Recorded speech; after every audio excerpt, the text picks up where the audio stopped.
To the NBA we go. Suns Clippers game 3. CP3 back in the lineup. Devin Booker rocking the mask. But this game was all about PG-13. Paul George finished with 27 points, 15 rebounds, and 8 assists for his 16th straight playoff game, scoring 20-plus points. Why? Watching from the stands. Clippers with the win game for game 3, 106-92, and now trail the Suns 1 game to 2. What do you got for me? I respect PG so much, and the fact that the Clippers find themselves in some familiar territory and it being a winner is impressive even more so. For the third straight series, they found themselves down 0-2. And for the third straight series, they picked up a dub in game 3. Shouts to Ty Lue and the adjustments they continue to make. Granted, it's less than ideal to start your playoff series down 2 games, but if you make it happen like this, I ain't gonna hate. And Paul George, we're gonna keep with playoff P because practice makes perfect. Look at him in the warm-ups. From the logo? Yep. No problem. Extrapolate that to the game itself. From logo territory? Yep.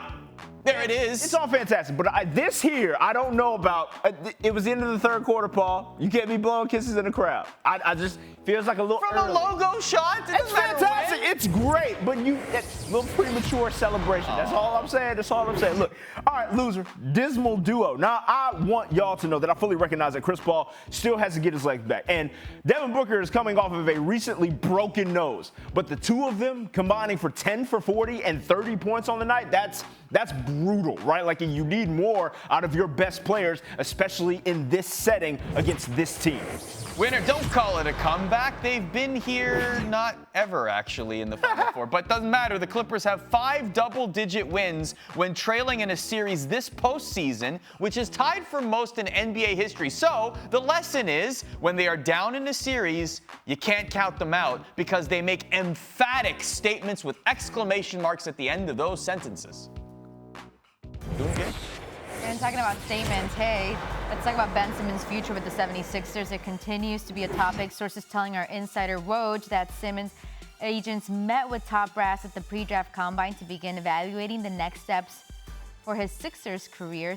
Ben Simmons got 4 years and $147 million left on his contract. What do you got for me? It's a lot of money for what feels like damaged goods at this point. So we'll go winner trusting the process. Now, it's more a mental damage that I'm talking about, Arda. Like, they came out and flamed the kid. But look, when you are Philly and you're trying to force this, I don't know if you pose a legitimate threat as a representative out of the Eastern Conference. We've seen the peak of what you're going to get out of this combo of all-stars in Joel Embiid and Ben Simmons. And it feels like, not too far in the Eastern Conference run. So I think it's a win for my Hawks, the Bucks, whomever else you want to take out of that Eastern Conference. Loser trusting the process. To add on to that point that Trev just made there, if Ben Simmons is part of the process, and if we look at everything that has happened in the last several years with Ben Simmons as part of the process, you might excuse Philly fans saying,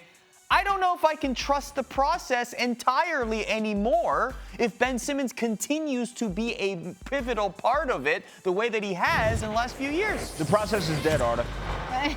Loser Joel's it's dead. The Atlanta killed it, and I love it. I feel bad for the big fella that's been the face of said process. We've seen that the model of put it all on Embiid just isn't sustainable. And with his injury history, you're looking at maybe 2 to 3 years left of his prime. And if you're not going to rework this roster around him, surround him with some shooters, it's going to keep capping at the way that you have. And that's not what Philly fans want, as Arda just so eloquently said. Now, hey, Jason Kidd, the Mavericks are getting closer to having a new head coach. Dallas is said to be in talks with Jason Kidd as the new head coach. Kidd had 2 stints with the Mavs during his playing career, and he started on that championship team in 2011. Now, he has had the support of Mavs legend Dirk Nowitzki and others who've been advising Mark Cuban. Even former head coach Rick Carlisle has endorsed Kidd as his replacement. Yeah, see, and that's like the craziest part, which is why I got winner getting over your ex for one Rick Carlisle. This man has done an excellent job after using iOS for his resignation just last week. Buddy happily walked out of the Mavs organization with no public qualms against him. And then, as Tony said, went full-blown growth and recommended somebody to replace him. I don't know if it was just absolute misery being lifted off of his shoulders, but he seems to be happy now. I think many Mavs fans will enjoy this, especially since Kidd had success with Dallas as a player, was there with his lone championship with Dallas, spent many years there, started his career there. And while he may not have had the most glowing coaching resume so far in the NBA, it doesn't matter to some Dallas fans because they're happy to see the kid back in the Big D and coaching the team. Jason Kidd had hair. I know, I saw that. I was like, that was so weird. Loser, team building. This is much less about the idea of Dallas's roster construction than it is about what precedent you're setting, right? You're trying to find a fine line between catering completely to the superstar at the detriment of your team and finding a way to get his approval. Find that line. here we go, fellas. Let's go around the association. Trevor, take it away. Yeah, we'll begin with wings fever. Now, Satu Sabali coming out here and earning her wings. Quick little 15-point first half for her. That's a career high for her, and 9 boards to tack on with it. So almost got the double-double, but making quite the impression as a young cat on this Dallas Wings squad. They won by 25, by the way, in case you were wondering.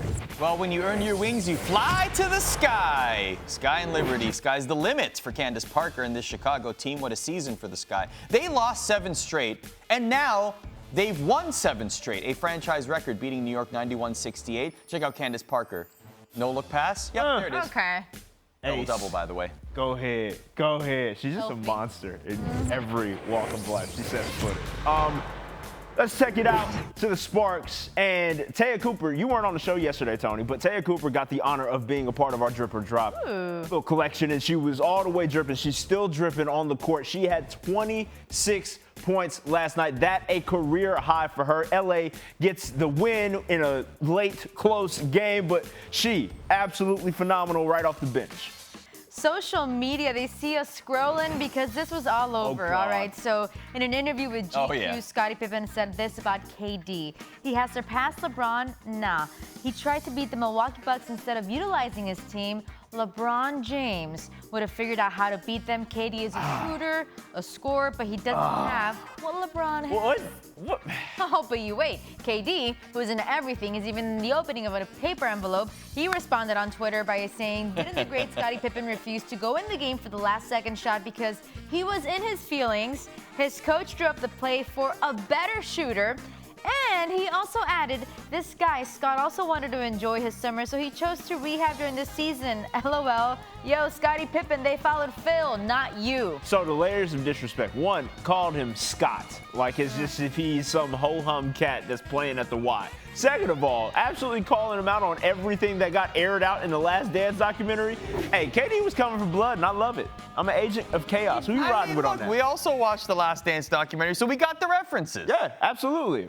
Are you riding with KD or Scottie? Scottie, you had to respect your elders, right? Nah, see, but KD didn't start this, though. That's the thing. Like, KD just had receipts. That's the thing. Like, he was ready if needed. Yeah. He didn't deploy first. Yes, absolutely. I'm here for KD talking trash on Twitter at all times. I'm here for all of that.